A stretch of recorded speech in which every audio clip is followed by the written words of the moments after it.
Today we'll have a discussion on Maxwell's inductance and capacitance bridge. Here normally this bridge it is used for the measurement of inductance and capacitance in a bridge circuit, wherein an inductance is measured by having the comparison with the standard variable capacitor. Okay, so that is indicated in your diagram. Okay, so I think you know the construction of the bridge circuit. Okay, so normally the bridge circuit is having 4 arms A, B, C and D. Okay, wherein in between that arms we are going to connect the resistance, inductance and the capacitance. Okay, so here in between arm A and B we are having one resistance R1 and the unknown inductance L1. Okay, and in between arm B and C we are having one resistance R3, and in between C and D we are having the capacitance in parallel with the resistance, that is we are naming it as a C4 and R4. These two are variable in nature. Okay, and in between arm A and D we are having one more resistance R2. Right, so here the current flowing through this arm AB and BC is I1. Okay, and here the current in this C4 arm it will be for IC. So here if you are going to have the assumption means, then let N1 will be the unknown inductance as shown here, then R1 what we are having in the figure, it will be the effective resistance of L1, and the C4 what we have shown in parallel with the R4, it will be the variable standard capacitor. Right, so these parameters we have to define, and then next what we need to do is, at a balance condition of the bridge, we need to determine the equations for real and imaginary terms. So for that what you need to do is, first you need to consider arm A and B. Okay, so according to that basic equations of the AC bridge, what we need to do is we need to determine the equations. So consider arm A and B. So in this arm we are having one resistance L1 and we are having one inductance L1. Okay, and the current flowing through this will be I1. So what we need to do is, you need to write the equation for arm A and B now. So equation for that we can write it as, the resistance term is R1 plus, here we are having the term L1, so that L1 term it is expressed as J omega L1. Okay, so this will be the equation for this parameter, right, into, what is the opposite arm here? Whenever you are going to derive the equations for the bridge, then you need to consider the opposite arms. So opposite arm for AB is C and D. Okay, and in C and D we are having the equation as C4 and R4. So we need to write the equation for C4 and R4.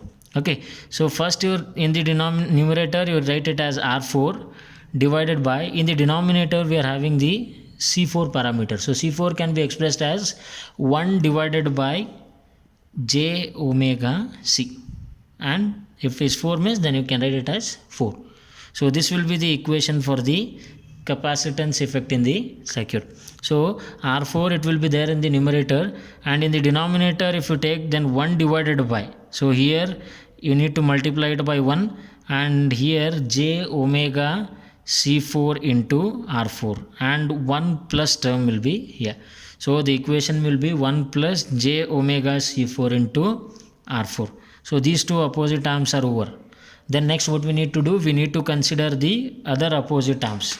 So other opposite arms is R3 and R2. So direct equations are there, so you can write it as R2 and R3.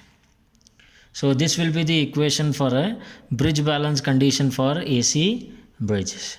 Okay, so next what we need to do is, you need to multiply these two terms. Okay, so multiplying these two terms, what we need, then R1 multiplied by R4, so we will get R1 into R4. Okay, plus next one term is J omega L1, multiply it by R4, so it will be J omega L1 into R4. Okay, so this equation, it is completed, equal to. So next what we need to do here is, you need to multiply this denominator with this term, the term on the RHS. Okay, so denominator term, if you cross multiply this one, then what you will get? R2 into 1. So it will be R2. R3 into 1, it is R3. So it will be R2 R3 plus. Okay, so the next term is j omega C4 R4 there is there, multiplied by R2 and R3. So you will get j omega C4 R4 R2 and R3. Okay, so cross multiply this with each term, you will get this equation. Okay, so next what you need to do, you need to separate real and imaginary terms. Okay, so this j omega term what we are having, there comes under the imaginary terms. Okay, so if you are having only R1 R4 C1 C4, so it comes under the real terms. So what we need to do now, you need to separate the real terms first. Okay, so real term, if you are going to separate means, then what are the real terms here?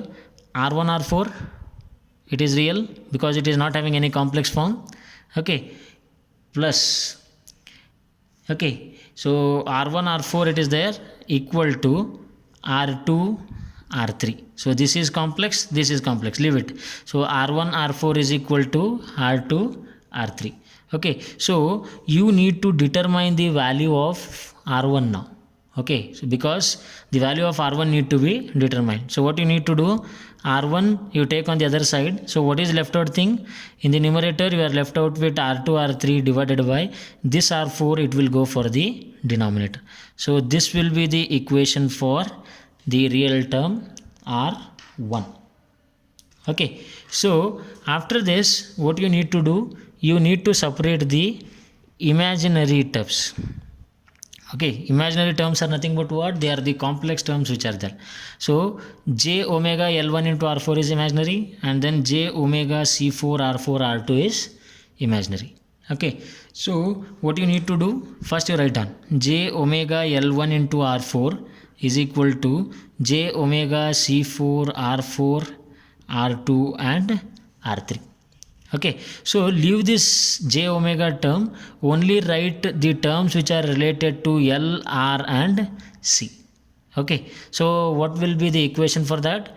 L1 into R4 is equal to C4 R4 R2 and R3.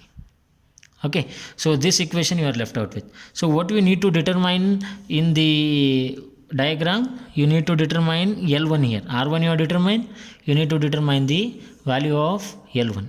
Okay, so what will be the value of L1? Take this L1 on the other side and remaining on the one side. So numerator will be this one, C4 R4 R2 R3 divided by this R4 which is associated with L1, it will go to the denominator.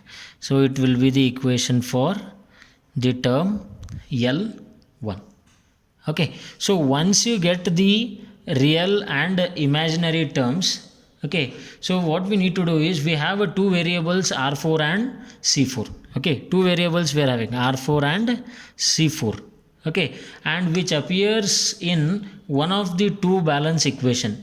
Okay, hence what we can conclude is, whatever the two equations we are going to derive, they are independent in nature. Okay, so with that what we need to do, we need to derive an expression for the Q factor. Okay, so we need to derive the equation for Q factor. Okay, so normally this Q factor, it will determine the voltage magnitude in the system. Q factor determines the voltage magnitude. So what we need to do, Q factor can be written as Q is equal to omega L1 divided by R1. Okay, so what parameters you have defined? You have derived the value for L1 and you have derived the value for R1. Okay, so Q factor can be associated with omega L1 divided by R1. Okay, so you are having the value for L1 and also you are having the value for R1. Substitute that and get the value for the Q factor. Okay, omega you keep it as it is. L1 value is C4 R4 R2 R3, okay, divided by R4, right? So this will be the value for L1 whole divided by what will be the value for R1 R2 R3 divided by R4. Okay, so value for R1 you are having here and value for L1 you are having here. Okay, so what will be the final equation now? If any terms are getting cancelled, then you cancel those terms. Okay, so here R4 is there and here R4 is there, so it will be getting cancelled. Okay, and R2 in the numerator and R2 in the denominator get cancelled.